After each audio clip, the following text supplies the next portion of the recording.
আসসালামু আলাইকুম। নতুন আরও একটি ভিডিওতে আপনাদের সবাইকে স্বাগতম। আমরা কিন্তু অনেকেই কসপেট ট্যাঙ্ক T2 এই স্মার্ট ওয়াচটি ক্রয় করেছি, কিন্তু নিজের ছবি যে কিভাবে দিতে হয় ওয়াচের মধ্যে সেটা কিন্তু অনেকেই জানি না। তো আজকে আমরা এই ভিডিওতে কিভাবে আপনি আপনার নিজের ছবি ওয়াচে দিবেন সেটাই দেখিয়ে দিব। তো সবার প্রথমে ওয়াচের সাথে ফোনের কিন্তু কানেকশন থাকতে হবে, কানেকশন না থাকলে কিন্তু কখনোই হবে না। তো ওয়াচ দিয়েও কিন্তু আমরা ওয়াচ ফেস চেঞ্জ করতে পারবো। ঘড়ির উপরে ক্লিক করে ধরে রাখবো, তারপরে এদিকে সোয়াইপ করব, তাহলে কিন্তু ওয়াচ ফেস চেঞ্জ হবে। তো এইভাবে একটা সিস্টেম আছে। তারপর আরও একটা সিস্টেম আছে যে সবার উপরে এই যে আপনার অ্যাপের মধ্যে সবার উপরে ওয়াচ ফেস লেখা আছে। এখান থেকে আপনার ডায়াল সেন্টার মানে অনেকগুলো ওয়াচ ফেস আছে, এখান থেকে যে কোনো ওয়াচ ফেস এখানে দিতে পারবেন আপনি ইজিলিভাবে।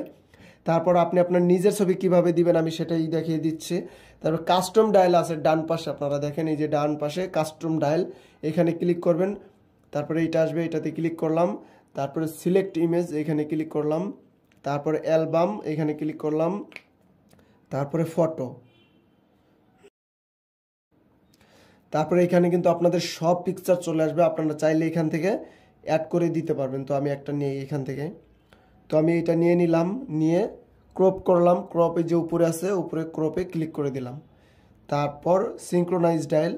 তো আপনার যেটা ভালো না লাগবে সেটা কিন্তু আবার ব্যাকে গিয়ে দিতে পারবেন, যে এটা যদি ভালো না লাগে আবার এখানে ক্লিক করবেন অ্যালবাম, তারপর ফটোস, তারপর আবার এখানে ক্লিক করবেন ওয়াচ দিয়ে দিলাম একটা আমি। এভাবে ক্রপ করতে পারবেন আপনি। ক্রপ করে আবার ক্রপে ক্লিক করলাম, তারপর সিঙ্ক্রোনাইজ ডায়াল এখানে ক্লিক করে দিলাম।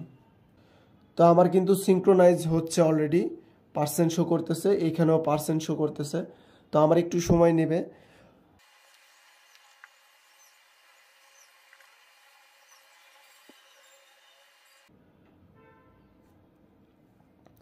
তো আমার কিন্তু ওয়াচের মধ্যে অলরেডি সেট হয়ে গেছে, এই যে আপনারা দেখতে পারতেছেন। খুবই চমৎকার লাগতেছে ভাই, কি বলবো, একদম স্পষ্ট ক্লিয়ার। এখানে যে কি লেখা আছে সব কিছু বোঝা যাচ্ছে, যেমন কলিং ওয়াচ, তারপরে Bluetooth 5.2, calling 1.78 ultra AMOLED display, সব কিছু কিন্তু লেখা আছে। ঠিক এইভাবে কিন্তু আপনারা আপনাদের নিজের ছবি ওয়াচের মধ্যে দিতে পারবেন ইজিলিভাবে। তারপরে আপনাদের স্মার্ট ওয়াচের যে কোনো প্রবলেম হলে আমাদেরকে ইনবক্স করতে পারেন, ইনশাল্লাহ আমরা তো সলভ করার চেষ্টা করব। তো ভিডিওটি এই পর্যন্তই, আশা করি সবার কাছে ভালো লেগেছে। ভালো লাগলে অবশ্যই আমার এই চ্যানেলকে সবাই সাবস্ক্রাইব করবেন। তো সবাইকে ধন্যবাদ।